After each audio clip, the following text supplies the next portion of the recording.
Les Mormons sont-ils une secte? Catherine Picard, qui est donc présidente actuelle de l'UNADFI, les associations de défense de la famille et de l'individu, a déclaré au sujet de l'Église de Jésus-Christ des Saints des Derniers Jours: il s'agit d'un mouvement à déviance sectaire. C'est une communauté qui vit en vase clos, où la place de la femme est réduite à néant. L'enseignement religieux pour les enfants est tellement important qu'ils n'ont pas de temps à consacrer à autre chose. C'est un fonctionnement très limite. Donc une déclaration qui date de 2006. L'ADFI, donc,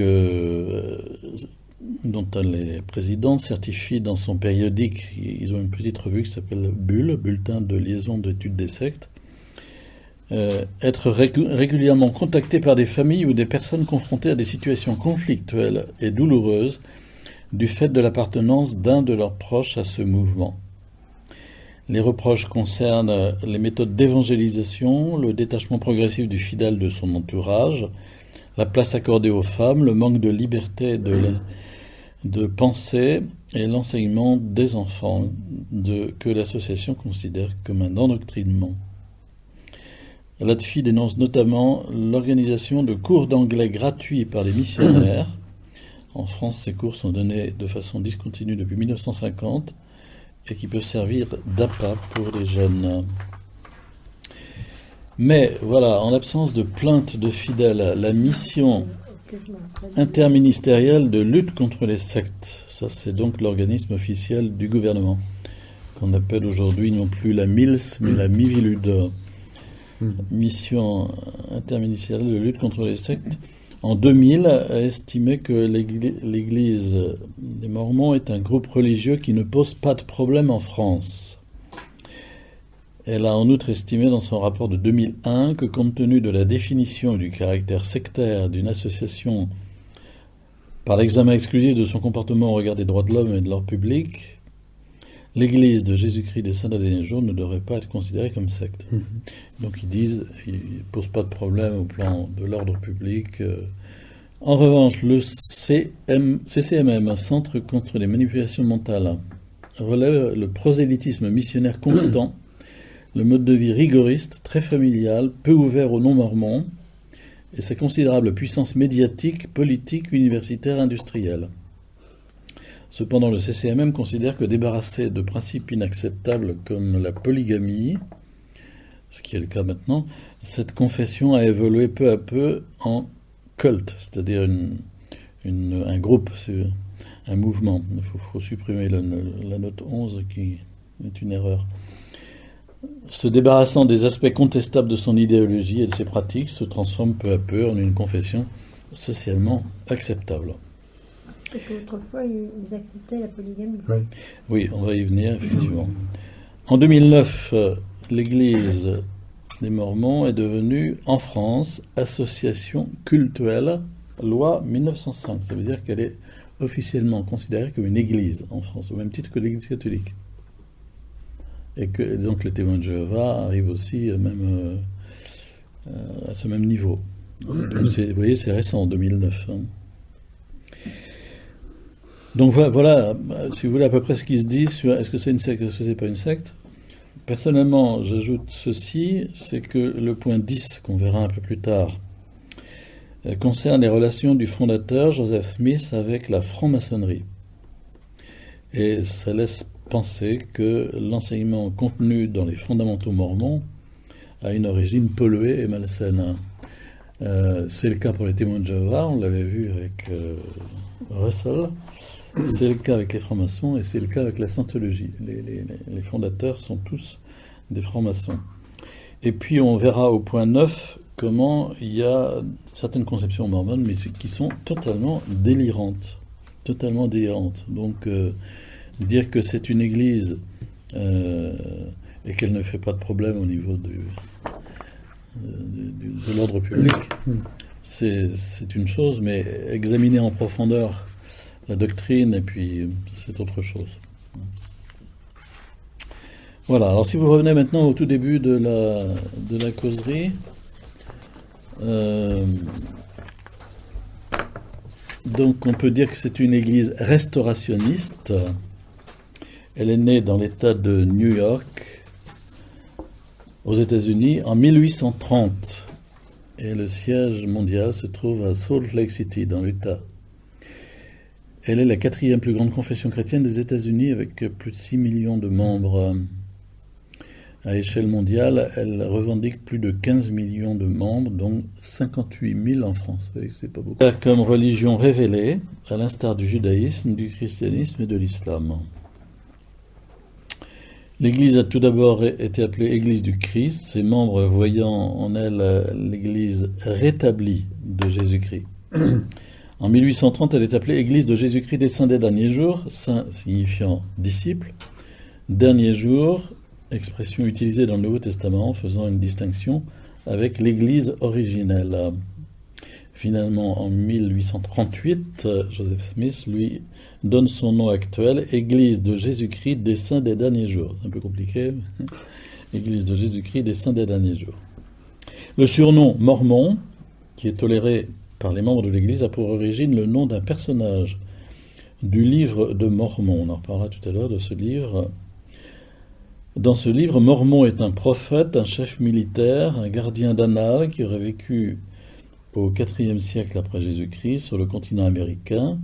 Il aurait hérité des vastes annales historiques et spirituelles de son peuple qui vivait dans les Amériques et y aurait ajouté l'histoire de sa propre vie.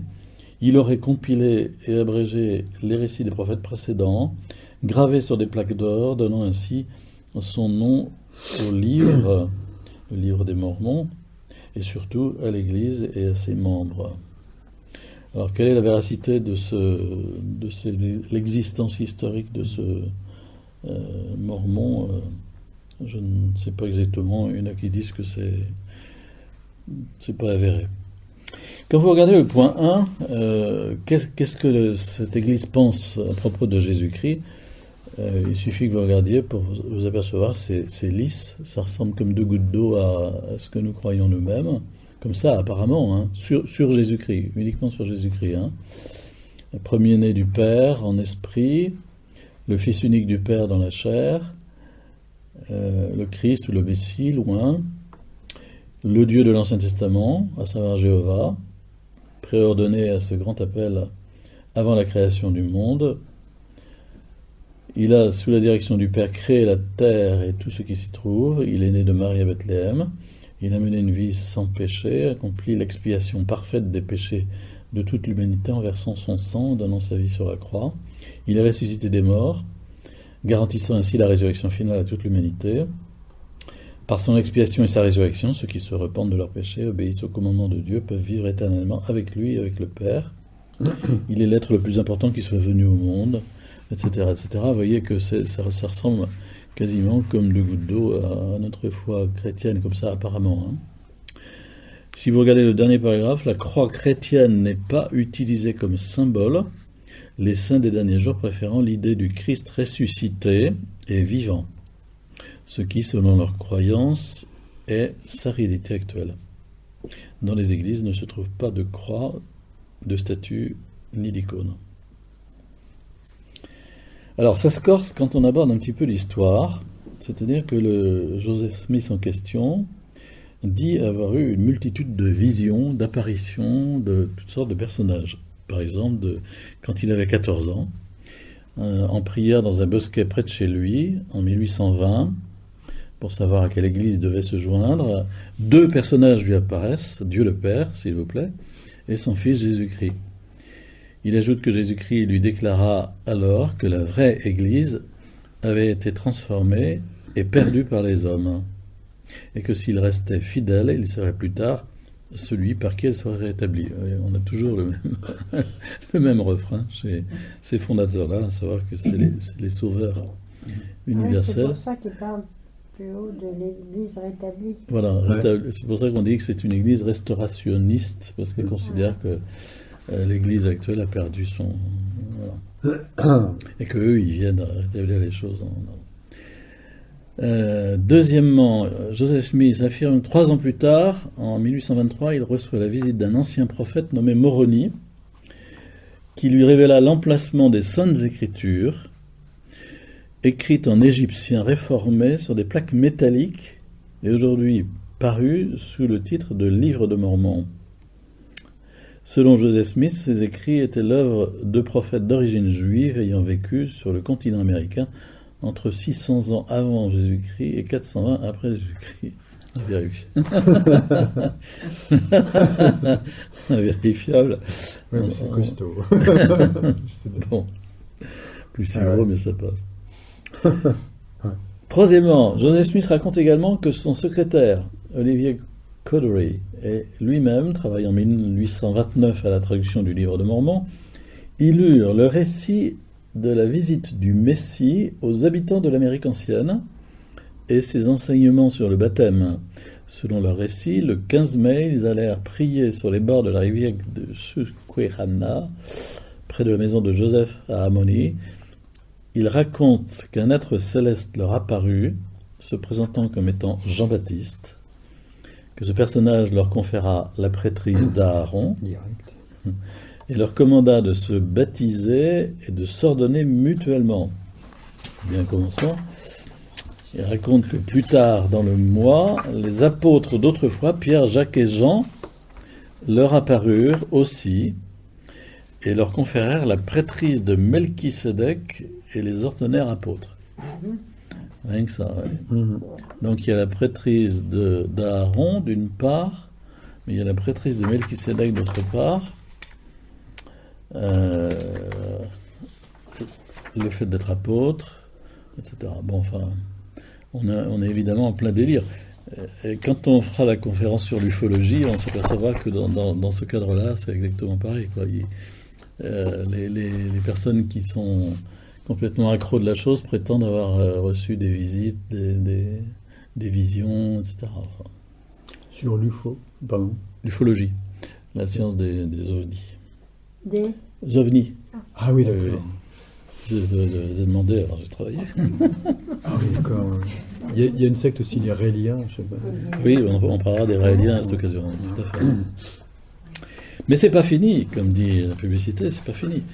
Le 27 mars 1836, Joseph Smith consacra le temple de Kirtland. Joseph Smith raconte qu'une semaine plus tard, le 3 avril 1836, Jésus-Christ lui apparut, à lui et à Olivier Cowdery, dans le temple en déclarant « J'ai accepté cette maison et mon nom sera ici, et je me manifesterai avec miséricorde à mon peuple dans cette maison. » Il ajoute que 3 messagers de l'époque de l'Ancien Testament, Moïse, Élias et Élie, apparurent également, et rétablir des clés et l'autorité de la prêtrise qui avait été perdue depuis longtemps sur la terre. Toujours selon Joseph Smith, l'autorité de rassembler Israël des extrémités de la terre et de sceller ensemble les familles pour le temps et pour l'éternité fut rétablie. Sceller ensemble les familles, on reviendra sur cette question. Donc vous voyez, enfin, dans les débuts, la salade qu'on essaye de nous faire ingurgiter. La question d'une hérésie étant toujours, effectivement, soit la Bible plus autre chose, donc ici en l'occurrence le livre des Mormons, ou bien la Bible moins quelque chose.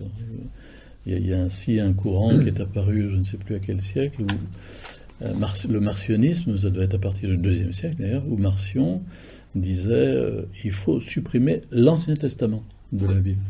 Purement et simplement. Voilà, donc la Bible, moins. Évidemment, il a été réfuté, mais c'est schématiquement, si vous voulez, ça fonctionne toujours comme ça, mais plutôt dans le sens plus, quoi. La Bible, plus une autre révélation à côté. Donc en fait, ce qui compte, c'est moins la Bible que la révélation qui prend une ampleur importante, quoi. Bon, on va peut-être pas lire tout ce qui concerne l'époque des pionniers. Regardez le mariage plural sur la droite. Le mariage plural, c'est un mariage de type polygynie, un homme avec plusieurs femmes. Il a été pratiqué par une partie des Mormons jusqu'en 1890. Donc début du mormonisme vers 1830. Et là jusqu'en 1890. Avec l'autorisation du président de l'Église, le mariage plural était célébré dans un temple de l'Église de Jésus-Christ des Saints des Derniers Jours. Seules les femmes membres de l'Église et seuls les hommes détenteurs de la prêtrise de Melchisédek pouvaient accéder au mariage dans ces temples. Une façon de vivre la polygamie. Selon la doctrine mormone, le mariage plural rétablissait la pratique biblique de la pluralité des épouses, n'importe quoi. Il aurait été voulu par Dieu dans un temps donné pour accroître son peuple. Il faut bien trouver des explications.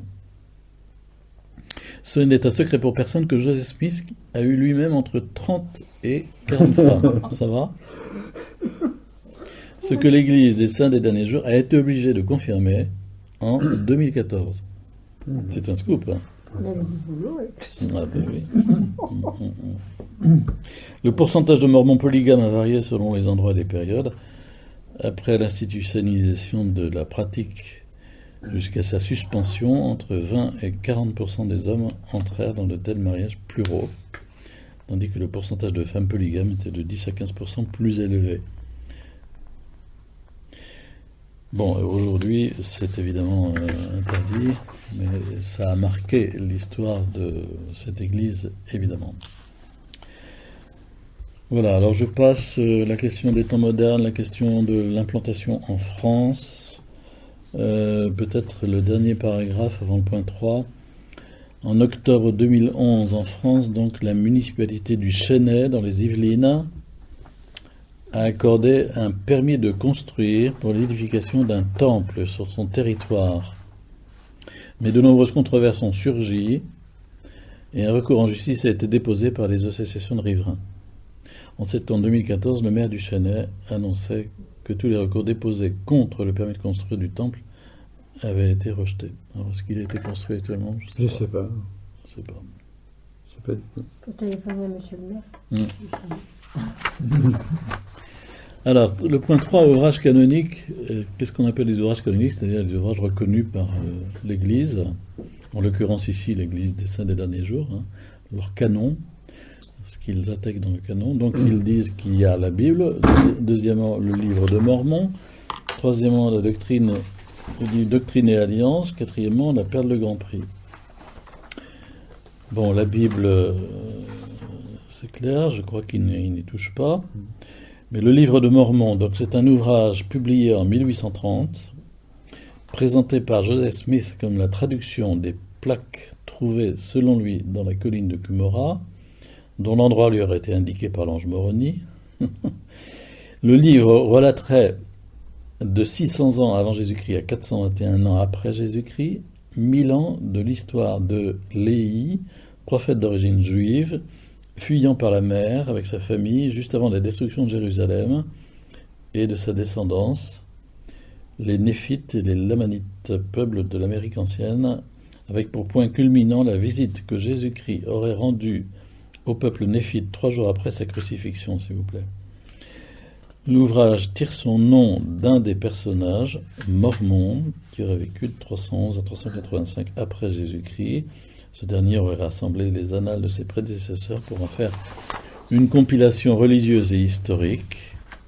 Et c'est en référence à cette compilation que sont utilisés les termes mormon et mormonisme. Joseph Smith affirme avoir traduit ce document à l'aide de l'Urim et Thummim, c'est-à-dire au fond par divination. L'Urim et Thummim, c'est des instruments divinatoires, en fait. Donc il affirme avoir traduit, non pas par connaissance de l'égyptien, des langues, mais par divination. Selon lui, il s'agissait d'instruments qui étaient en usage parmi les prophètes de l'Ancien Testament, se référant à Esdras 2,63, et qui se trouvaient avec les plaques de métal.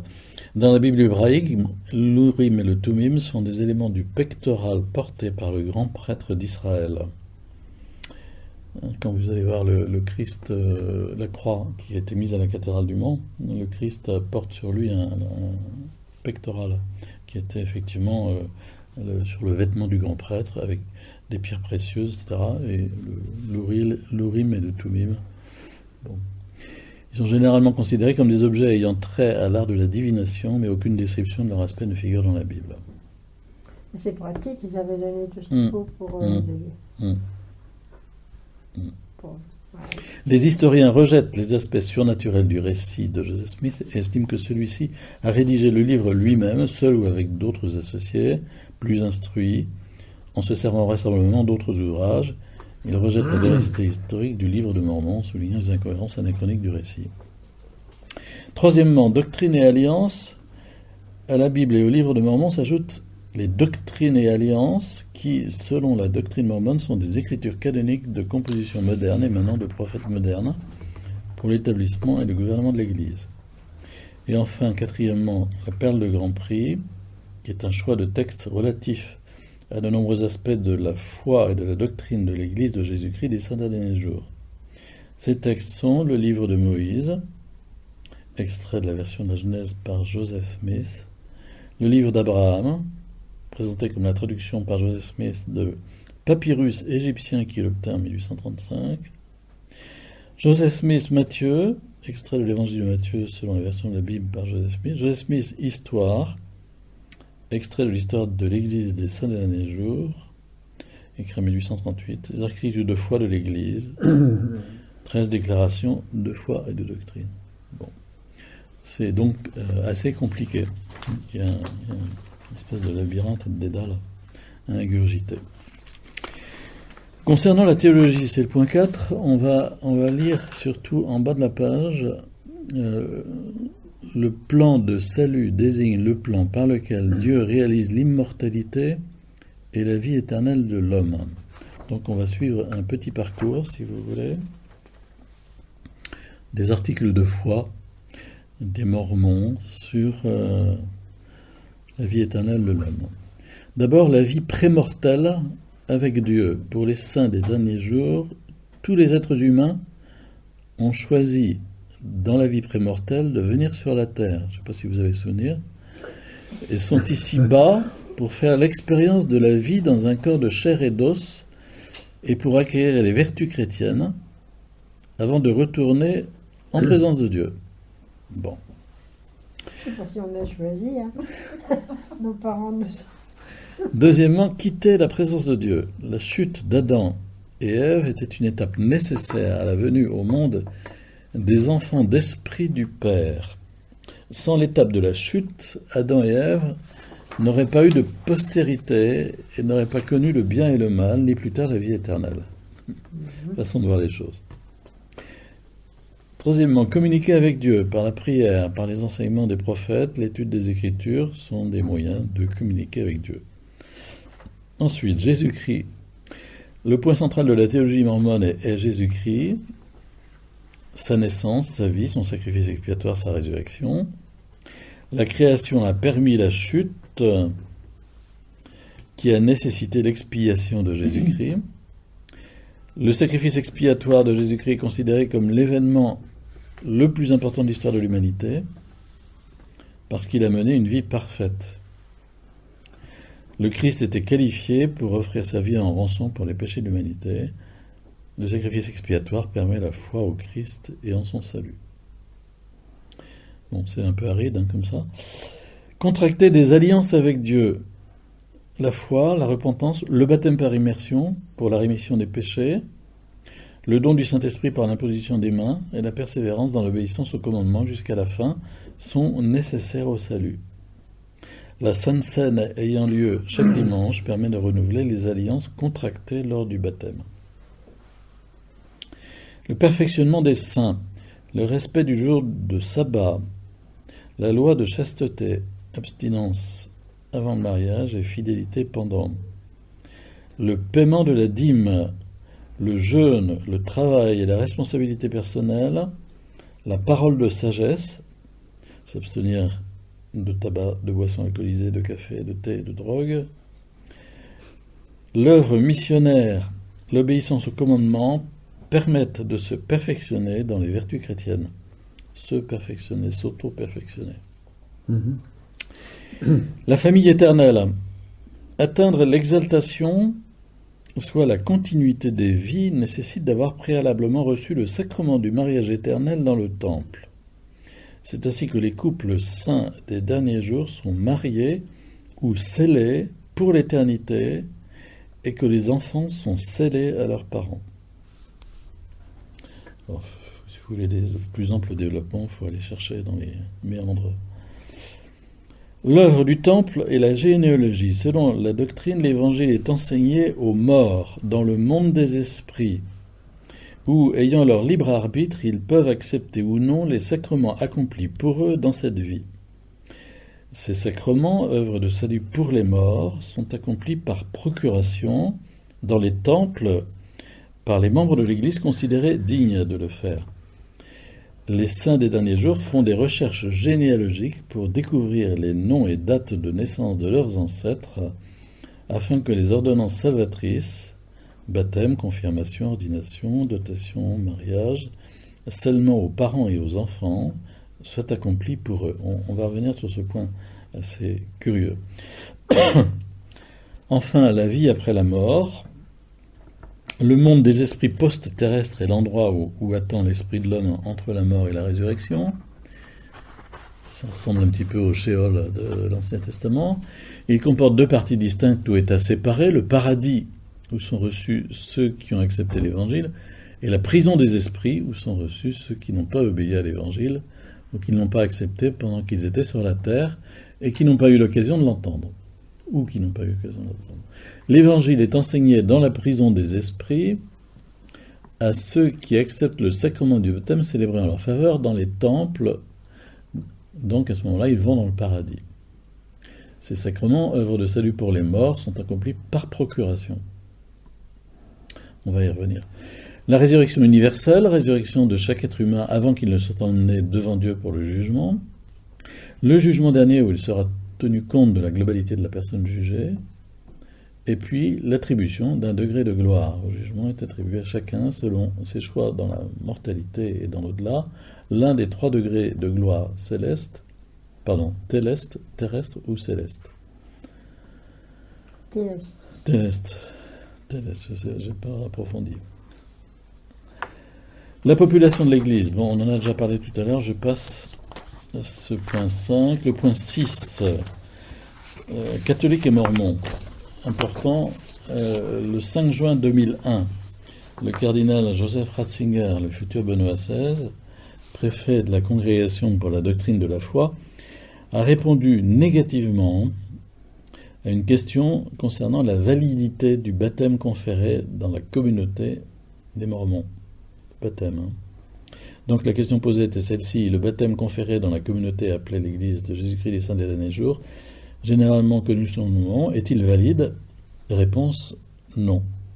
Vous savez, la Congrégation pour la doctrine de la foi se livre à ce petit jeu de temps en temps, comme ça, de donner des réponses circonstanciées à des questions assez particulières qu'on lui pose.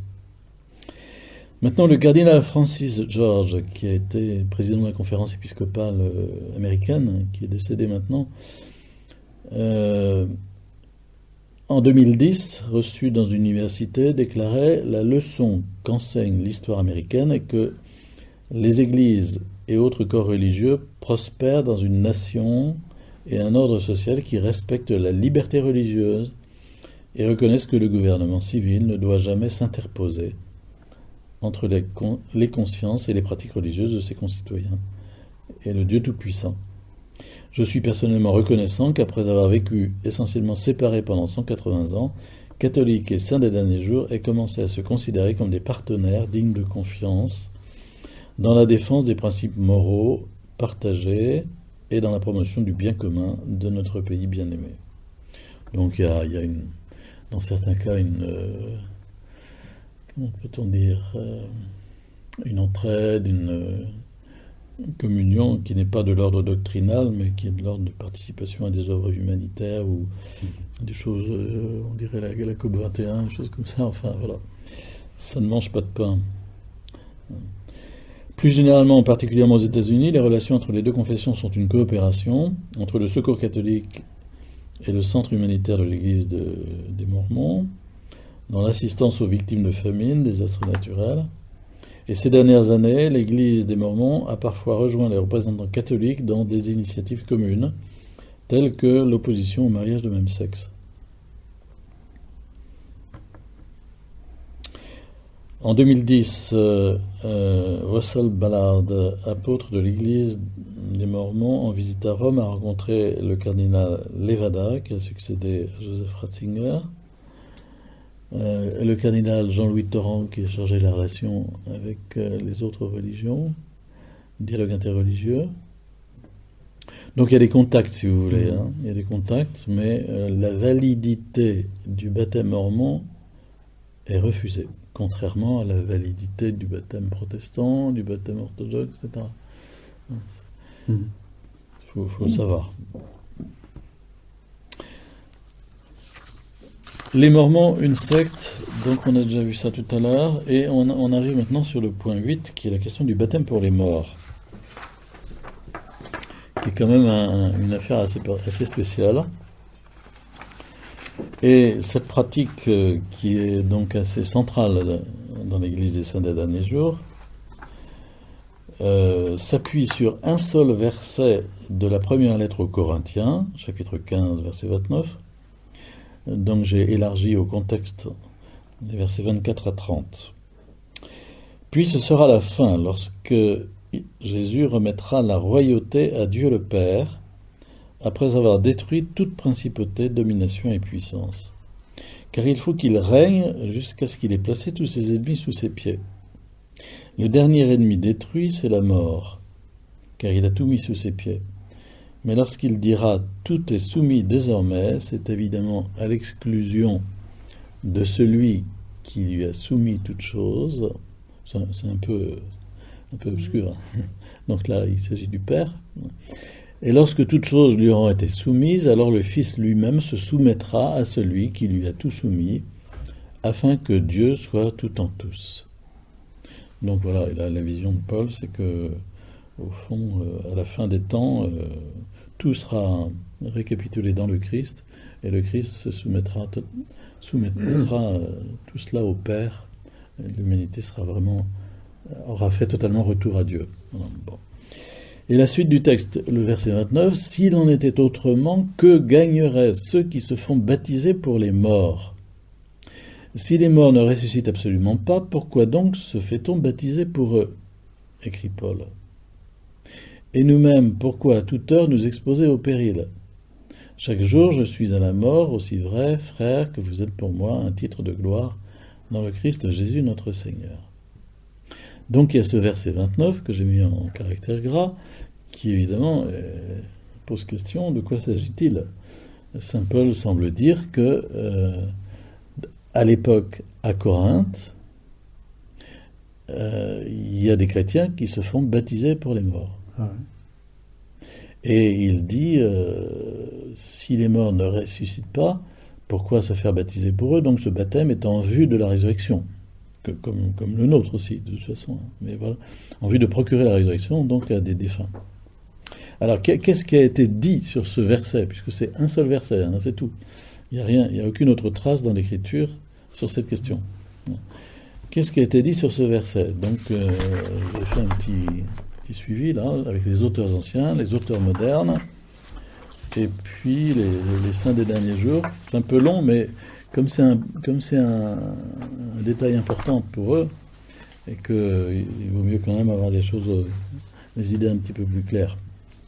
Donc, en ce qui concerne les auteurs anciens, certains auteurs suggèrent que le baptême pour les morts a été pratiqué par certains groupes des premiers chrétiens, et que cette pratique s'est poursuivie au moins jusqu'à la fin du IVe siècle.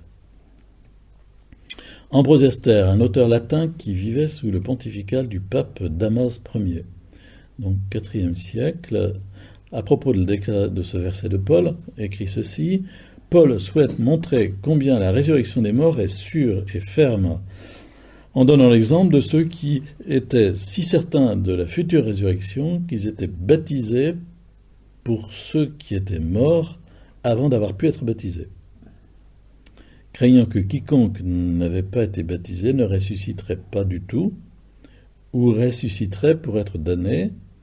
Une personne vivante était baptisée au nom du défunt. » Donc cette position d'Ambrosiaster comme explication du verset de Paul est adoptée par de nombreux auteurs anciens, jusqu'au théologien saint Thomas d'Aquin, donc au XIIIe siècle. Saint Jean Chrysostome, 4e, début du 5e.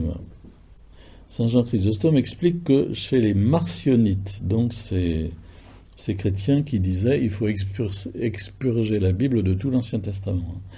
Chez les marcionites, quand un catéchumène mourait, quelqu'un qui n'était pas baptisé, mais qui se dirigeait vers le baptême, quand il mourait, une personne vivante s'étant cachée sous le lit du défunt, il s'approchait du mort et lui parlait, lui demandant s'il voulait recevoir le baptême. Comme il ne répond pas, celui qui est caché en dessous répond pour lui, disant qu'il va être baptisé. Ainsi, il le baptise à la place de celui qui est mort, comme s'il jouait sur une scène. Donc il parle des marcionistes, donc au IVe siècle. Si, indépendamment des morts, nous pouvons décider ou changer leur destinée éternelle, alors le fait qu'ils soient damnés ou sauvés ne peut plus être attribué à leur faute ou à leur mérite, mais au nôtre. Ce serait notre responsabilité. Donc, Saint Jean Chrysostome dit, oui, mais tout ça c'est bien beau, mais alors si on peut nous-mêmes décider du sort éternel du voisin à côté, où est sa liberté, enfin, du catéchumène, où est sa liberté, quoi? Qu'est-ce que c'est que cette histoire? Donc Saint Jean Chrysostome se démarque de la position d'Ambrosiaster, qui était plutôt de dire il y a là une foi vive en la résurrection et un désir de faire participer tous à la résurrection. Et, voilà. Et Jean Chrysostome dit oui, mais enfin, attention, ça veut dire qu'on est en train de marcher sur la responsabilité personnelle. Épiphane de Salamine, un évêque et théologien du IVe siècle, disait toujours à propos des marcionites, une église à laquelle il était opposé, dans ce pays, je veux dire l'Asie, ou même en Galatie, leur école était très florissante, et une tradition nous est parvenue à leur sujet. Quand un des leurs mourait sans baptême, ils avaient coutume d'en baptiser d'autres en son nom, de peur qu'à la résurrection, il ne fût puni pour n'avoir pas été baptisé. Donc on a donc des traces de cette pratique au IVe siècle, mais dans une petite frange qui s'appelait les marcionites. Saint Philastre de Brescia, toujours au IVe siècle, dit des cataphrygiens. Cataphrygiens, aussi une petite secte. Ces gens baptisent les morts. Saint Grégoire de Nazianze, toujours au IVe siècle, théologien, docteur de l'Église, reproche à un vieil homme de remettre à plus tard son baptême, lui demandant avec ironie « Attends-tu toi aussi d'être baptisé après que tu sois mort ?» Le 4e canon du synode d'Hippone, le lieu où était saint Augustin, qui a eu lieu en 393, déclare « L'Eucharistie ne doit pas être accordée à des cadavres, ni le baptême qui leur est conféré. » La décision, donc pas question de baptiser les morts. Donc vous voyez, au IVe siècle, il y a quand même, là on est dans un synode qui doit être plus que national, en tout cas régional certainement. La décision fut confirmée 4 ans plus tard dans le 6e canon du 3e ça doit être concile de Carthage, pardon, il y a une erreur là. Le 3e concile de Carthage, le concile de Carthage tenu en 397, confirme le synode d'Hippone et condamne toute administration du baptême pour les morts.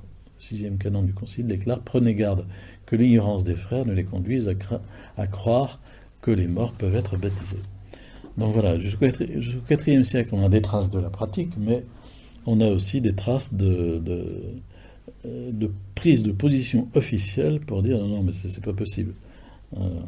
Ce n'est pas possible de considérer que ce soit valable. Enfin, on ne donne pas l'Eucharistie à un cadavre, on ne donne pas le baptême non plus. Et par derrière, pour les plus anciens d'entre nous, il y a la question de l'extrême-onction. Lorsqu'il y a peut-être 50 ans ou un peu plus, on appelait quelquefois un prêtre pour donner l'extrême-onction à quelqu'un qui était déjà décédé depuis quelques heures. Voilà. Ça m'est arrivé quand j'étais jeune prêtre, par exemple, d'être appelé dans des circonstances un peu similaires. quelquefois. Et en 1900, après le Concile Vatican II, quand on a publié les rituels de chacun des sacrements, rituels qui avaient été revisités, rénovés, donc le rituel du baptême, le rituel de la confirmation, le rituel du sacrement de l'onction des malades. Voilà. Non plus de l'extrême onction, mais du sacrement de l'onction des malades.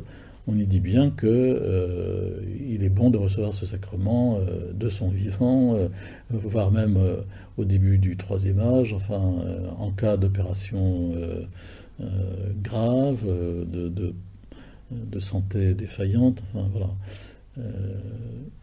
Donc on resitue ce sacrement comme étant non plus donné au moment de la mort, mais donné pour la santé pendant la vie de la personne.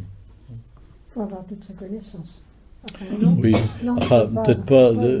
Ça m'est arrivé de donner le sacrement quand la famille, quand la personne est encore est inconsciente, mais est toujours vivante et que la famille affirme qu'elle était pratiquante, chrétienne, voilà. Enfin, donc il n'y avait pas de raison de lui refuser parce qu'elle est inconsciente. Oui. Si consciemment elle l'aurait demandé, alors c'est peut-être dommage qu'on ne l'ait pas demandé plus tôt. Ça, c'est une autre question. Mais vous voyez la position ici qui s'affine. Ça pose la question d'être baptisé pour être sauvé. D'être baptisé. D'être baptisé pour être sauvé. C'est la question qui se posait. Si on n'est pas baptisé, on ne peut pas être sauvé. Alors oui, mais ça fait penser à cette question-là, mais c'est faux, c'est une fausse question, parce que tous ceux qui sont bien sûr. qui n'ont pas connu le Christ, ils sont sauvés par le Christ. Le Concile a montré comment, enfin, la théologie, le Concile affirme que l'incarnation du Christ dans ce monde retentit sur tout homme. Ouais. Voilà. Bon, alors ensuite, il y a effectivement la demande du baptême ou pas, il y a le contexte culturel et religieux dans lequel on est, il y a possibilité ou non de connaître le Christ. Tout ça joue évidemment, mais on n'en est plus à dire hors de l'Église, pas de salut, quoi, heureusement. Les auteurs modernes, un Américain comme Jerome Murphy O'Connor, qui est décédé récemment, un dominicain, qui vraiment connaissait Saint Paul comme sa poche, professeur du Nouveau Testament à Jérusalem depuis 1967, il a beaucoup écrit sur Saint Paul. Il disait ceci: les commentaires les plus récents de 1 Corinthiens 15-29 s'accordent tous à penser que ce verset parle d'une coutume à Corinthe par laquelle les membres de la communauté étaient baptisés en faveur de parents et d'amis chers qui n'avaient pas reçu le sacrement. Une telle unanimité reflète un consensus dont la base, déclare-t-on, est le texte lui-même. On nous dit qu'une lecture impartiale du verset suggère immédiatement et naturellement une telle pratique. Les autres opinions n'auraient été proposées qu'à cause du fait que les érudits n'auraient pu se résoudre à admettre l'existence d'une coutume si bizarre. Bon. Voilà, alors ensuite vous avez les orthodoxes, Sergueï Antonenko, qui déclare que le baptême par procuration des morts a ses racines dans le christianisme antique. Ceux qui sont avancés dans l'étude de la religion peuvent conclure que le baptême par procuration a existé dans l'histoire de l'Église chrétienne. Et il cite 1 Corinthiens 15-29, évidemment. Selon Antonenko, il est évident que le baptême pour les morts a été pratiqué dans certaines des premières communautés chrétiennes jusqu'à ce qu'il soit interdit par décret du Concile de Carthage.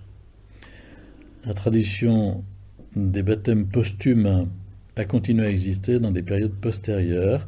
On la connaissait aussi dans la Russie ancienne. En 1044, Yaroslav, surnommé le Sage, grand-duc pieux de Kiev, capitale de la République actuelle d'Ukraine, a introduit physiquement dans l'église deux de ses oncles, Oleg et Yaropolk, qui étaient morts bien avant cela et étaient officiellement païens, non baptisés au moment de leur décès.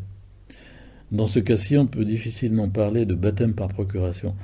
Les chroniques disent que les os des ducs furent exhumés des tombeaux, baptisés, puis enterrés dans la cathédrale de la Sainte Vierge des Dîmes. Au sujet d'Oleg et de Yaropolk, on sait qu'ils ont été élevés et éduqués par leur grand-mère, la grande-duchesse Olga, et qu'ils croyaient au Christ, et que s'ils n'ont pas été baptisés, c'est à cause de circonstances défavorables, tués dans des querelles intestines. Yaroslav le Sage était convaincu que c'était son devoir d'aider ses oncles décédés prématurément à mener à bonne fin leur choix chrétien. Le baptême des morts fut accompli officiellement dans l'église construite par saint Vladimir. Des baptêmes pour les morts sont pratiqués par procuration dans des temples par les membres de l'église de Jésus-Christ des saints des derniers jours. Donc, selon la doctrine des Mormons, l'évangile est enseigné aux morts dans le monde des esprits, où ils ont l'occasion d'accepter librement les sacrements accomplis pour eux dans cette vie. Ces sacrements ne prennent effet qu'après l'acceptation des destinataires. Voilà. Donc les membres de la famille se font baptiser, mais les défunts en question restent libres d'accepter ou de refuser. Ils savent qu'ils acceptent. Tout la généalogie chez les Mormons. Les saints des derniers jours font des Travail recherches généalogiques pour découvrir les noms et les dates de naissance de leurs ancêtres afin que ce qu'ils appellent les ordonnances salvatrices, baptême, confirmation, etc., soient accomplies pour eux. Seul un adulte de sexe masculin, détenteur de la prestrise de Melchisédek, ayant reçu l'ordonnance de la dotation, peut baptiser en faveur des morts. Dans la pratique du baptême pour les morts, une personne vivante est baptisée par immersion en lieu et place d'une personne décédée du même sexe. La personne qui représente le défunt est appelée par son nom, puis après l'énoncé du nom complet de la personne décédée qu'elle représente, est baptisée par immersion au nom du Père, du Fils et du Saint-Esprit. Selon la doctrine mormone, le défunt qui est vivant en esprit est libre d'accepter ou de refuser le baptême accompli en sa faveur. Les saints des derniers jours considèrent que leur première obligation est d'accomplir par procuration les ordonnances du temple pour les membres décédés de leur famille. Des recherches généalogiques peuvent être faites sur les lignées par le sang, par adoption et par scellement, également pour les noms de personnes qui ont une relation familiale probable. Sont exclus les noms des personnes non apparentées, notamment les noms de célébrités ou celles collectées dans le cadre de projets d'extraction non approuvés, par exemple des victimes juives de l'Holocauste.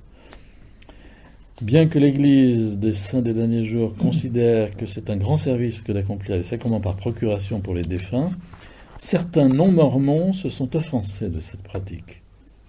Sensible à la question du baptême par procuration pour les non-mormons qui n'ont pas de lien de parenté avec les membres de l'Église, l'Église, au cours de ces dernières années, a publié des instructions limitant l'accomplissement des sacrements du Temple aux ancêtres directs des membres de l'Église.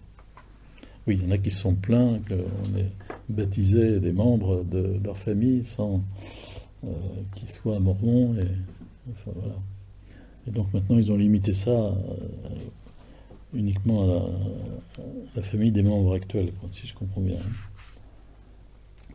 Donc en 2008, une directive de la Congrégation pour le clergé a été envoyée au diocèse catholique pour empêcher l'Église des Mormons de microfilmer et de numériser les informations contenues dans le registre de sacrements catholiques que nous avons ici dans les paroisses 2008. Ouais. De sorte que les personnes dont les noms y figurent ne reçoivent pas le baptême mormon. Le Vatican avait déjà déclaré en 2001 que le baptême mormon était non valide. Donc voilà, si vous voyez un peu plus clair sur cette question, du moins, enfin, vous avez des éléments dans le dossier pour mieux comprendre, quoi.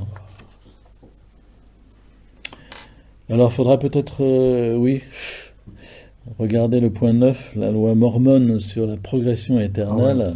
Ça vaut son pesant d'or. Ça vaut son pesant d'or. L'erreur doctrinale la plus grave de l'enseignement mormon peut être résumée dans la position de base concernant Dieu et l'homme, contenue sous l'appellation de progression éternelle. Cet enseignement est au centre de la foi mormone. Selon lui, Dieu fut un jour un simple être humain, et l'homme deviendra un jour Dieu. Et voici la fable délirante concoctée en milieu mormon. Elohim, le père de Jésus, serait né sur une autre planète, de la même façon que nous avons été mis au monde par nos parents. Elohim aurait acquis une grande maturité grâce à son obéissance aux lois et aux ordonnances du Dieu qui régentait cette planète, c'est-à-dire son père qui lui-même dans le passé fut un homme soumis à un autre Dieu et ainsi de suite. Elohim mourut. C'est un ancien mormon. Ouais, j'ai jamais su ça. J'ai jamais su. Elohim mourut, fut ressuscité et jugé par son Dieu, qui le trouva digne d'être élevé à la divinité. Il lui fut donné beaucoup d'épouses, qui l'accompagnèrent sur une planète dénommée Kolob. Il y prospéra, il y engendra des millions d'enfants, démunis de corps physique, s'il vous plaît.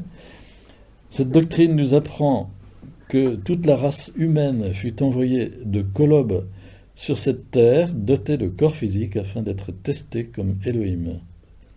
Elohim eut pour tâche de préparer la terre, afin qu'elle soit occupée par les hommes.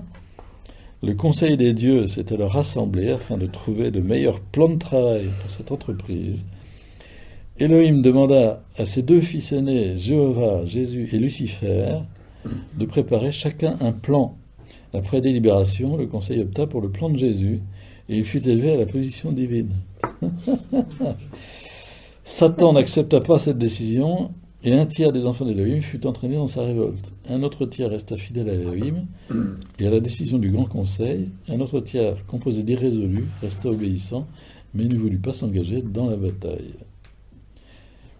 Le parti de Jésus remporta la victoire, et Lucifer et ses adeptes furent chassés de Kolob, et ils arrivèrent sur terre.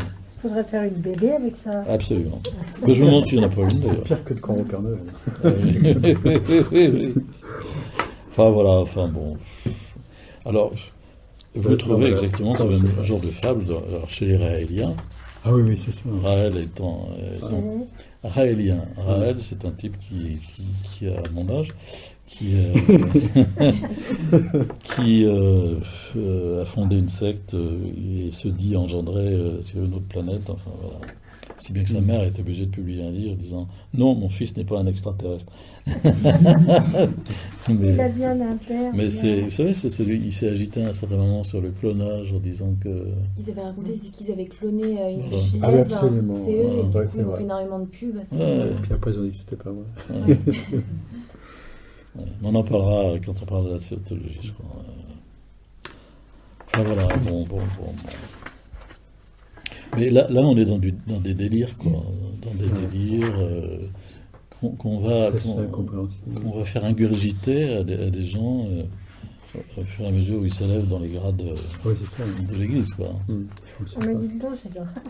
Ah bah oui, qu'est-ce que vous avez trouvé extraordinaire? Aucun homme ou femme dans cette dispensation n'entrera jamais dans le royaume céleste de Dieu sans le consentement de Joseph Smith. Oui, je vous ai dit. Chaque homme et femme doit avoir un certificat de Joseph Smith comme passeport afin d'entrer là où se trouve Dieu et le Christ. Vous savez, Joseph Smith, dans chez Mormon, devient quasiment aussi important que le Christ, quoi.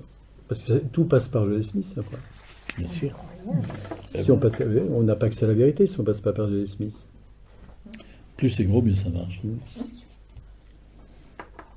Et à la fin de cette partie-là, on comprend qu'on puisse lire sous la plume d'un Mormon. Les Mormons ne rampent pas devant Dieu, débitant leur indignité, implorant grâce. Ce ne sont pas des esclaves, mais des hommes faits à l'image de Dieu. Ils se tiennent debout, fièrement, levant la tête et tendant leurs mains pour serrer celle de Dieu, afin de le saluer. Bon. Ah oui, on va remarquer ça dans le... Alors, comme je vous disais, on s'aperçoit toujours que les fondateurs de ce type d'église sont liés à la franc-maçonnerie. Quand Joseph Smith créa l'église, la franc-maçonnerie existait déjà. En 1827, son frère Hiram rejoindra les francs-maçons, ainsi que beaucoup des premiers mormons. En 1838, les mormons formèrent une bande secrète unie par des serments de mort secrets pour défendre les mormons de leurs ennemis et pour faire sortir les apostats du milieu d'eux. En 1842, Joseph Smith est devenu membre de la loge franc-maçonnique de Nauvoo, en Illinois, et le lendemain, il est élevé au 32e degré de la franc-maçonnerie, l'avant-dernier. Il écrit « Le soir, j'ai reçu le premier degré dans la franc-maçonnerie à la loge de Nauvoo, assemblé dans mon bureau. J'étais à la loge maçonnique et je fus élevé au degré suprême. » La compromission des hauts degrés de la franc-maçonnerie avec le satanisme est connue. Albert Pike, grand pontife de la franc-maçonnerie universelle, franc-maçon du 33e degré, grand prêtre de l'Église satanique, a déclaré le 14 juillet 1889 en France, s'adressant au haut degré de la maçonnerie de rite paladique: à toi, souverain grand instructeur général, nous disons ceci, que tu peux répéter aux frères des 32e, 31e et 30e degrés.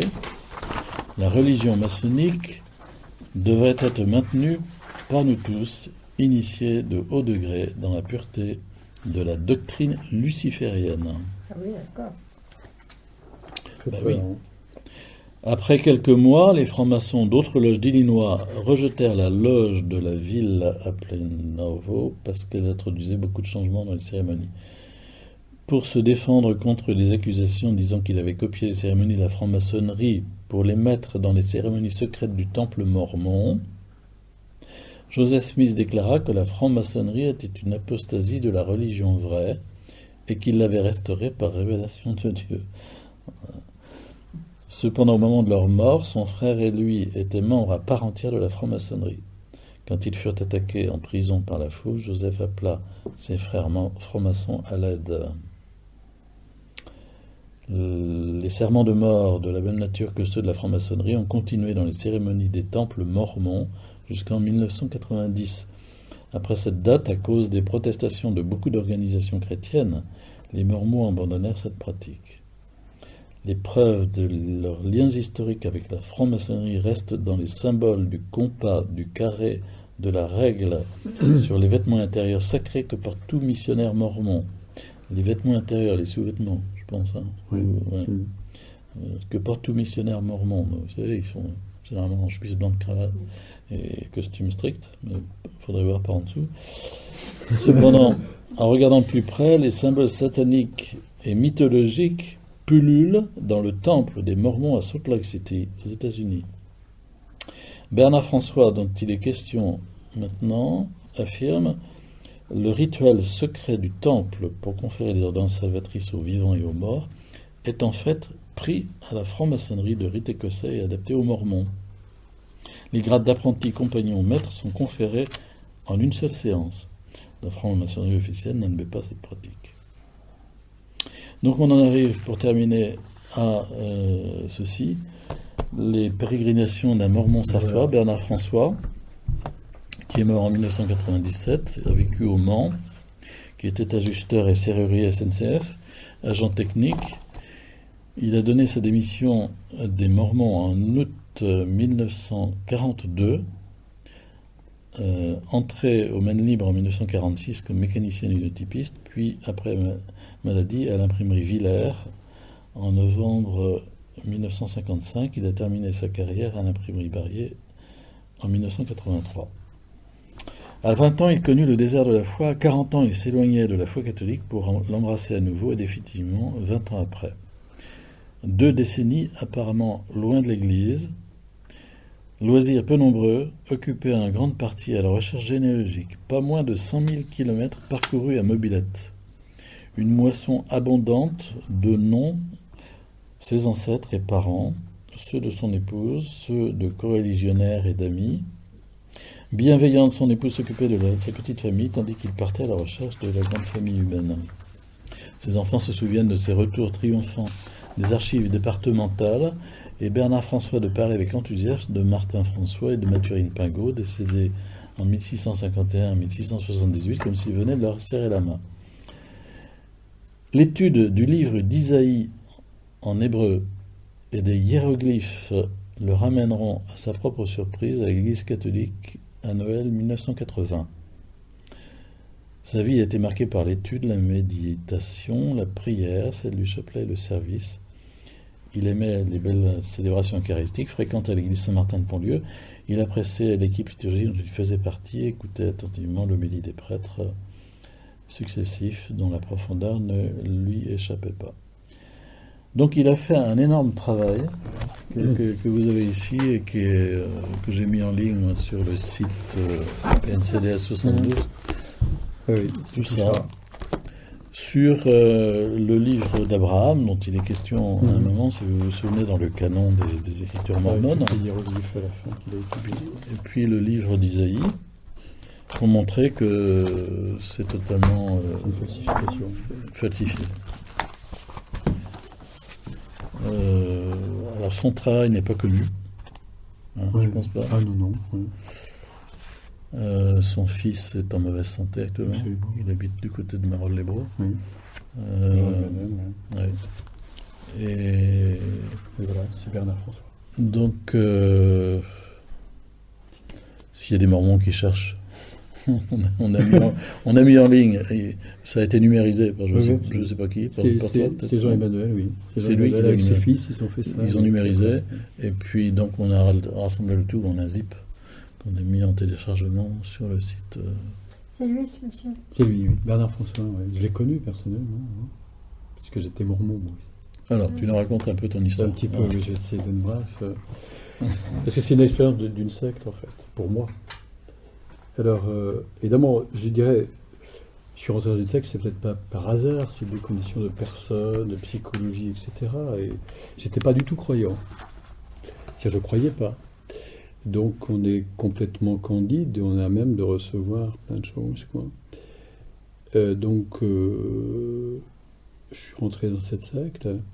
Et alors, comment je vous dire, c'est bon, on a parlé tout à l'heure, il y avait les livres canoniques, et en même temps, il y a la Bible.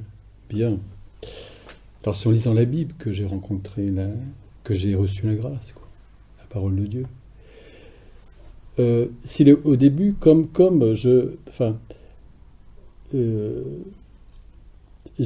j'ai reçu la parole de Dieu en la lisant dans la Bible. Et il y avait confusion entre ce que disaient les Mormons et la Bible, puisque je ressentais l'esprit. C'était vrai ce que disaient les Mormons, puisque c'était dans l'église mormone que j'ai lu la Bible. Vous voyez la confusion?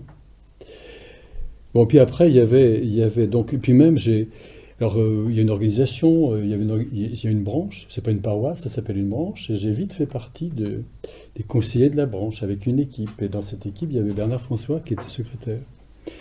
Bien, alors évidemment, on se côtoyait, on était amis. Il y a beaucoup, vous savez, dans une secte, on n'est pas très nombreux. Donc c'est une famille. Donc il y a toute une chaleur humaine, de soutien, de partage. C'est beaucoup plus facile, quoi. Donc je côtoyais tous les membres, et en particulier Bernard François. Bon, Bernard François, c'était quand même... Son parcours est très particulier, étonnant. Pas plus, enfin, tout parcours est étonnant. Le parcours de Bernard François, c'était un catholique convaincu, quoi, qui était de spiritualité franciscaine, et qui attendait quelque chose de nouveau dans l'Église. Et quand il a rencontré les missionnaires mormons, il croyait que c'était la nouveauté de l'Église, et il a adhéré aux Mormons, en toute bonne foi. Bien, mais quand lui, il me parlait, il avait une autre spiritualité que la spiritualité mormone, voyez-vous. Ça me parlait aussi. Mais comme il était un Mormon convaincu, tout ça s'était mélangé, c'est très flou en fait. Alors donc on avançait ensemble. Et puis, si vous voulez, et puis à un moment donné, Bernard, alors vous savez, on vit des commandements, enfin tout est commandement chez les Mormons. Bon, il y avait, vous savez, vous avez entendu parler, c'est assez marrant parce que on est très puritain chez les Mormons, vous voyez, et c'est une belle morale, quoi. Alors donc évidemment, on ne boit pas de vin, pas de café, etc. Donc bah oui. Et puis il y avait le commandement, parce que l'histoire de l'argent, il y a toujours l'histoire de l'argent dans une secte. Le commandement, c'est de payer la dîme. La dîme, c'est 10% de son salaire. Donc ça compte. Donc les Mormons, effectivement, par ce moyen, bon voilà, on s'instituait comme ça. Alors moi, je ne connaissais pas l'histoire vraiment de Joseph Smith. Pour moi, c'était la vérité, puisque l'Église est présentée comme ça. Et puis, quand on s'engage, on est de bonne foi. Donc on fait une découverte. J'étais pas croyant, je fais une découverte. Je reçois la parole de Dieu, ça me parle, voilà. Bien. Alors, on avance, et puis comment peut-il y avoir rupture? Parce qu'à un moment donné, il y a eu rupture. Alors, Bernard François, il avait de plus en plus de problèmes. C'était pas un bon mormon, en fait. Il était un peu critique, et il y a des choses qu'il n'admettait pas. J'entendais bien ce qu'il disait. C'est un homme érudit aussi, il parlait de beaucoup de choses. Il était assez ouvert. Il avait en particulier une difficulté à payer la dîme parce qu'il avait des revenus modestes, il était modeste, il avait sa famille à assumer. Donc il commençait à critiquer tout ça un peu, enfin il y avait une logique chez lui. Donc j'entendais tout ça. Et puis, il s'est trouvé que je côtoyais particulièrement Bernard François, parce que dans l'organisation de l'Église mormone, on fait des visites au foyer, on visite les familles. Vous savez, il y a un enseignement dans la semaine, on le transmet dans les familles. C'est une sorte de... Je ne sais pas si vous voyez, c'est un peu... C'est marrant, j'ai pensé à ça. On voit si dans la famille, est-ce que vous vivez bien les commandements, comment vous vous comportez, vous voyez, on était des visiteurs au foyer comme ça, vous voyez, ça fait un petit contrôle. Supervision. Tout en les aidant, c'est pour les aider, mais quand même, vous voyez un peu cette organisation, quoi. Accompagnateur spirituel. Ouais, c'est ça. Organiser le contrôle, non. Ben, si vous voulez, mais... Les familles que C'était vous un visitez, accompa- c'est des familles mormons. Ah oui, absolument. D'accord. C'est ça. Pour on est missionnaires, on fait des démarches de missionnaires. C'est vrai, il y a le prosélytisme chez les Mormons un peu. Mais les Mormons sont bien vus parce que il y a tout un aspect. Son propre Les jeunes, sourire. c'est vrai, costumés, cravate, chemise, voyez-vous. Donc on Saint-Anneau. représente bien. Ils sont courtois, tout ça. Donc il y a Les tout filles un sont aspect. toujours en jupe, j'ai remarqué ça. Oui, c'est possible. Oui, il y a toute C'est une ça. présentation comme ça qui est. Puis quand même, c'est beau des jeunes qui donnent une année de leur vie pour aller, porter la parole, être missionnaire. C'est vrai que c'est pas rien. Bon, alors il y a tout ça. Bon, on est enthousiaste devant tout ça, plus ou moins, quoi. Alors, il se trouvait que Bernard commençait à être un peu un mormon dissident, quoi. Et moi, on me confiait un peu de le ramener dans le bon rang. Alors, c'est lui qui m'enseignait, hein, parce que, voilà, il y a toute cette histoire-là. Alors, je me rappelle, un soir, j'étais allé chez lui en particulier, et il commençait vraiment, il était honnête, en fait, hein, il n'a pas quitté les Mormons du jour au lendemain comme ça, il a fait son chemin, il était secrétaire, c'était une belle mission, et en fait, lui, alors d'abord, ce qui était touchant chez Bernard, c'est que il avait des questions, il a voulu démontrer la véracité des Mormons. Parce qu'il était engagé quand même, les Mormons montraient que c'était vrai. Alors il a étudié. Plus il a étudié, plus ça montrait que c'était une falsification, quoi. Alors il a commencé par le livre d'Isaïe, puis après il a commencé la perle des Grands Prix aussi, il a étudié.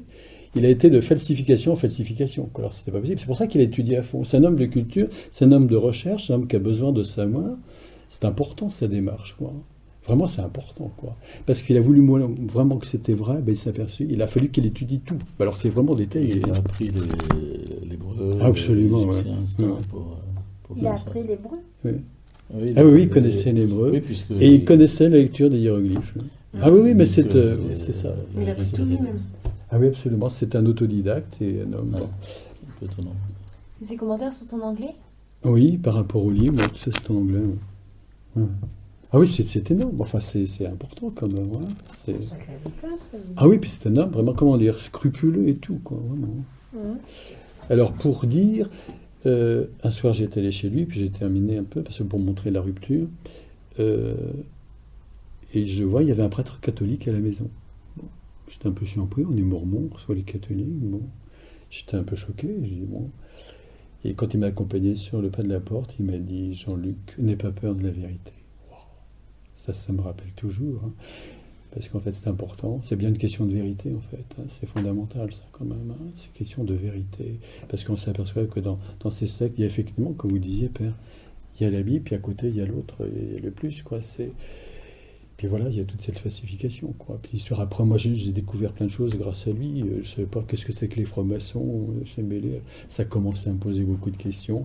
Puis je crois, en fait, ce qui a été radical, où il y a une coupure, pour moi, personnellement, et je dirais que Bernard était sur mon chemin qui a fait que, grâce à Dieu, j'ai quitté les Mormons. Il était sur mon chemin, c'est vrai. Et en même temps, comment dire, chez les Mormons, on appliquait enfin une morale, quoi. Une belle morale. Mais la spiritualité, c'est pas qu'une morale, c'est pas sûrement pas que ça, quoi. Alors il y avait un décalage entre l'enseignement des représentants de l'Église, de cette secte, la morale. Si vous obéissez au clément, vous obtiendrez, vous voyez, comme récompense, quoi, hein. Et quand j'ai découvert l'Évangile en particulier, c'est le cœur de l'Évangile, hein, Jean 4, Dieu est amour, et il n'y avait pas toute cette spiritualité. Donc quand on parle de l'amour de Dieu dans l'Église, hein, cet amour à travers Thérèse et tout, voilà, là, il y a eu une rupture. Là, je sentais que la lecture de la parole de Dieu, c'est l'amour, c'est pas la morale, quoi. Alors, il y a eu rupture et j'ai fini, merci à Dieu, par quitter les Mormons. Alors je disais quand même, rentrer dans une secte, oui. Parce qu'en fait, on dit c'est pas une secte dangereuse. Je dirais si, enfin, disons, on risque pas sa vie, hein, mais c'est un enfermement. C'est un enfermement. Parce qu'on est quand même dans une communauté, on est coupé. C'est pas large, hein, c'est un enfermement. Donc je dirais c'est ça le danger. Et puis, comment quitter déjà, quitter, puis aller où quand on quitte? Parce que quand on rentre dans une secte, on est de bonne foi, où aller si on quitte? Alors moi, il y avait le chemin qui était tout éclairé parce que j'avais parcouru. Je suis allé dans l'église catholique, quoi. C'était mon chemin. Et puis je dirais aussi, je dirais ça, j'avais où aller, en fait. Bon, maintenant je suis dans l'église, j'étais baptisé avant, je suis catholique. Et puis ce qui me fait penser à l'esprit quand même, c'est quand c'est très compliqué, la quête spirituelle est compliquée pour celui qui cherche. Et je pense à ce que vous disiez, vous savez, une fois j'étais aux 24 heures du livre, là, la 25 heures. Et c'est étonnant, comme je vois, vous savez, il y a tous les stands, il y avait il y a toutes les sectes qui sont là, plus ou moins. Il y avait les Réliens d'ailleurs, il y avait pas loin, et c'est là que j'ai rencontré Jacques Le Breton. Il avait un stand, ouais, et je le connaissais pas. Il était au milieu de tout ça. Celui qui est aveugle, là? Oui. Ah, vous connaissez Jacques Le Breton? Non. C'est quelqu'un qui C'était s'est extraordinaire. fait sauter une grenade. Oui. Il a fait la galérie et puis Oui, il s'est sauté le grenade dans les mains. en rangeant des Il grenades. Et a demain, les mains, aveugle, il est ouais. aveugle. Oui. Donc il a perdu ses mains et Ouais. ses yeux. Mais Il a une découvert, il a grande une foi. conversion à la fois C'est- dans un lit d'hôpital. Hein. Sur Ah son ouais. lit d'hôpital, il s'est converti. Oui, absolument. Et Et il avait cet homme avait une puissance de témoignage Ah ouais, effarante. Parce oui, que c'est vrai. moi, une fois, j'ai organisé une semaine dans la Sarthe, dans des collèges, etc. Et quand il passait dans une classe, il commençait par dire je peux vous dire que c'est pire d'être amputé de Dieu que d'être amputé de ses Ouais, mains. c'est et ça. ses yeux. Ah, Ça, c'était un froid. Je dis ça parce que, voyez-vous, parmi toutes ces ténèbres qui sont présentes, Ouais. eh ben, il y avait lui qui était là et je ne le connaissais pas. Hmm. Et bon, on a parlé, on a échangé, voilà. Alors, je voulais dire ça, et puis maintenant, donc, je suis plus un peu, puisque je fais partie de l'association Les Amis de Lourdes, pour dire que je suis mari, voyez-vous, il faut prendre de l'assurance. C'est tellement flou, toutes ces spiritualités, ces sectes dans tous les sens, tout ce qu'on peut entendre, c'est tellement confus. Il y a une confusion. Tu avais été rebaptisé, mormon. Oui, j'étais rebaptisé moment. Hmm. Et quand vous avez quitté les Mormons, Oui. ça s'est passé comment? Ah non, Avec, mais ils m'ont laissé libre. Ah oui. Bon, Eh ça ben, les a oui. choqués, mais pas moi. Oui. Mais c'est vrai. Hein, oui. Oui, on vous Oui, a évidemment. pas- Mais même quand j'ai parlé que je quittais, je me rappelle avant, je commençais par être dissident, moi aussi, forcément. Et ça s'est pas fait comme ça d'un seul Oui. coup, du jour au lendemain, la rupture, mais ça commençait à travailler. Hein. Et je me rappelle, un représentant, ça l'embêtait que je parte, bien sûr. Enfin, bon, c'est tout. Quoi. C'est vrai, parce que il y a des questions aussi, parce qu'on lit des amitiés, il y a des liens affectifs, tout ça, c'est compliqué. On quitte pas des amis comme ça du jour au lendemain. C'est vrai, on vivait il y avait des belles relations C'est ça, humaines. Hein. Tout est lié. tout hein. est mélangé constamment. Quoi. Il y a l'ivraie et le bon grain sans cesse. C'est ça. Il y a une c'est ça. doctrine tordue, mais il y a quand même la Ouais, Bible, il y a Ouais. des liens. Ouais. Ça les a pas affectif. intrigués, vos amis mormons, ils auraient pu se poser des questions et du coup vous posez des questions. Et aussi, Non, pas vraiment. Maintenant, bon, je ça aurait pu encore- faire un boule de neige, quoi. Que je parte. Ah oui. en fait, Mais c'est vrai, moi, vous, c'est- c'est après un autre. Attends, parce que Bernard François était là. Si moi je l'ai entendu, d'autres avaient l'occasion aussi de l'entendre, voyez-vous, parce que lui c'était pas une personne, je pense. Hein. Bon, moi ça m'a touché parce que bon, je l'ai entendu, quoi. Où j'ai reçu ce qu'il voulait dire et les échanges que j'avais avec lui. Oui, c'est ça. Si tu avais été là, tu n'aurais peut-être pas pu sortir. Bah oui, comme ça. Ouais. Oui, il y a un témoignage. Ouais, c'est ça. C'est pour ça que c'est important, quoi. Et en fait, si cette œuvre est revenue là, que j'ai remis, enfin, c'est lui qui l'a écrit, c'est par Jean-Emmanuel que j'ai reçu cette œuvre-là. C'est parce que j'ai entendu récemment, sur RCF, il parlait des Mormons, et il ne les décrivait pas comme une secte. Voyez-vous? Et ça m'a... Je dis, c'est pas possible, quoi. C'est pas possible, voyez-vous. Comme on le dit là. Sur la CF, ils ont dit ça. Ouais. C'était présenté, on parlait des Mormons, et c'était pas présenté comme une secte. C'est Voilà. courant, malheureusement. Et oui, ça, j'aurais pu ne pas l'entendre. Et c'est ça qui m'a fait revenir sur ça. Sur la Sarthe, ils sont pas nombreux. Ah non, pas nombreux, non. Ah. Ils sont eu d'Isaac par là, quoi. Combien? Non, je dis pas ça, mais je sais pas combien ils seraient. Je sais pas. Vous savez, ils avaient acheté un beau terrain. Ils ont construit, Et puis, ils ont vendu une partie du terrain parce que comme ils ne s'étendent pas, ils ont vendu une partie du terrain pour récupérer de l'argent parce que ça ne s'étend pas, quoi. Je sais pas combien Oui, ils sont. ça n'a pas le même rayonnement que les témoins de Jéhovah. Oui, c'est vrai. Hein, les témoins de Jéhovah ont quand même... Là, je dois encore me rendre au mois de mars. On m'a demandé de faire un exposé sur les témoins de Jéhovah pour la réunion des aumôniers de prison d'une vaste partie de la France. Parce que justement, en prison, les témoins de Jéhovah ont réussi à rentrer, et comme ils sont église officielle, à avoir des aumôniers maintenant. Et donc ça pose... Au Mans, je sais. Dans la zone nord, là, qu'est-ce que c'est? C'est quoi? Il y a une église là par là? Une Mais- église, un lieu de culte, je ne sais pas. Où ça? Comment s'appelle cette rue? Avenue Rhin et Danube. Non, dans la zone industrielle. Chez qui? En face de chez Monsieur Demey. Ah oui. La zone de commercialité? Non. La zone nord. Non, quand on descend la rue Coup de Pied, Oui, vous passez le passage Nigo. oui, Et vous Vous remontez. allez au rond-point, vous prenez la première à droite. oui. Ah, je crois qu'il y a une Vous la salle de suivez. Jéhovah par là. Et c'est C'est juste Jéhovah, dans le je coude, crois. là, le long Ah, de ah la ligne bon. de chemin de fer. Ah bon? Ouais.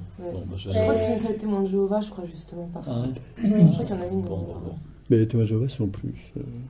Ah, ben, Ah, c'est les témoins de Jéhovah. Je pense Parce que- que là, ils ne Alors, sont pas qu'une dizaine. Hein. Nous, les Ah non, ils Mormons, sont nombreux. Ouais. dans, Ils dans sont toutes les villes de France, dans les grandes villes, hein, à Tours, ils sont présents, à Poitiers, j'y allais. Le Roman, je ne sais pas combien ils sont, 50 ou 100, j'en sais pas. C'est des familles, en fait, entières, quoi. Toute la famille. Ah oui, en général, c'est des familles. Est-ce qu'il y avait quand même moins d'enfermement que chez les témoins de Jéhovah? Parce que c'est vrai, quand on avait vu les témoins de Jéhovah, Ouais. vous disiez que quasiment tous les soirs de la semaine, ils avaient des lectures de textes, etc., de sorte qu'ils n'avaient plus le temps pour faire autre chose, voir Oui. d'autres amis, faire des loisirs. Est-ce que c'est Ouais. le cas aussi chez les Mormons, des réunions très fréquentes, des Euh, enseignements? Peut-être pas aussi fréquente, mais quand même, tout ce qui se passe, c'est des bénévoles. Hein. S'il y a pas de... Donc, il faut être actif, quoi. Mm. On est assez pris, en fait, c'est vrai. Mais peut-être pas autant, je sais pas. Mais quand même, c'est un peu le même système, quoi. Ça ressemble. Ça semble moins sectaire quand on pense aux croyances des témoins de Jéhovah. On pense toujours aux 144 000 qui sont sauvés, ou je sais pas. Il y a des points comme ça. un Oh, peu. c'est quand même très délirant. Ah oui, oui, oui. Mais des aspects que nous avons lus là, moi, je les connaissais pas. Hein. Ah bon? Ah non. Ah bah non. Oui, c'est ça. Non, ça, non, c'est des aspects. Ah non. Il y a des Non, niveaux. Oui, oui. Ouais. Quand il Ah non, pas délire du sur tout. Dieu avait deux fils, Jésus et Lucifer, etc., on est Ah. on est dans les questions de... Si Bertrand, il n'a pas pu venir ce soir, Ouais. s'il était là, il rebondirait sur la question du mélange entre bien et mal, Ah oui, la oui, quatrième ah oui, voie, enfin, ouais. Gurdjieff, etc. Enfin, Comment, vous savez, c'est toujours les mêmes refrains. je sais pas si les Mormons savent que c'est d'origine franc-maçonne. J'en sais rien. Oh non, bien sûr que non. Comme les témoins de Jéhovah. Il y a des choses. Quand On on découvre leur dit aux qu'après. témoins de Jéhovah, ils disent que c'est parce qu'en fait, il avait fait une erreur après, mais il s'est repenti et tout. Mm. Quand on leur dit ça, enfin, ils arrivent à rebondir en fait. Il faut être averti sur le phénomène des sectes, surtout aujourd'hui. Enfin, toujours, de toute façon. Parce que Mm. c'est des. Moi, j'ai été piégé. Bon, Bernard François, étonnant. Ouais, comment. Voyez-vous.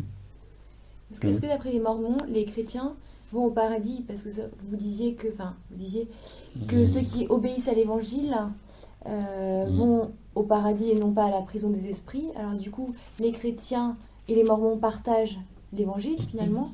Est-ce que d'après les Mormons, les chrétiens vont au paradis? Alors, moi, je ne sais pas si c'est leur question. En tous les cas, nous, on est dans l'erreur. Les catholiques sont dans l'erreur. Et je suis allé au temple aussi. Et par contre, ils attaquent la Trinité, la notion de Trinité. Mm. Ils attaquent. Ah oui. Ah oui, c'est assez attaqué. Oui. La notion de la Trinité, de la Sainte Trinité. Dans les temples. De toute façon, quand on est dans un groupe circonscrit comme celui-là, il faut forcément être boosté pour tenir, adossé sur tout le reste est faux. C'est nous qui avons la vérité, qui avons le vrai salut, la vraie lumière. Tous les autres sont dans l'erreur. Oui, c'est ça. Ils fonctionnent en mode binaire. C'est ça. Et adossé sur, C'est ça. Ah oui, obligatoirement. Donc, Mm. ils ne se posent pas la question de savoir si pour eux, on est dans l'erreur. Ou du moins, eux, ils ont l'illumination ultime, quoi. C'est ça. Donc, Mais la question que vous disiez, c'est savoir si pour nous, les chrétiens catholiques, on serait sauvés. Je ne sais même pas si se pose vraiment la question. En tous les cas, on est dans l'erreur, ça, c'est sûr. Mm.